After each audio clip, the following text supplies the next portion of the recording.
Baka maaari kung isabay natin yung plebisito sa local elections na gagawin sa Mayo na next year.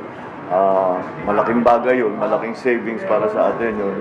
Kaya yun, yung pinag-aaralan namin mabuti. There are some legal consequences because a plebiscite is slightly different, not so slightly. A plebiscite is different from an election. So if we are able to incorporate the two exercises together, as a practical matter, palagay ko makakatulong yun. Pero yung timetable po ng House, gusto nila July 2. Well, yan ko sabi ng speaker. So sabi, well,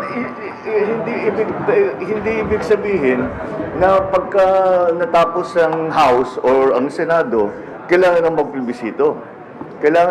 Maaari naman tayo mag-antay para magplebisito sabay na nga nung local election. So,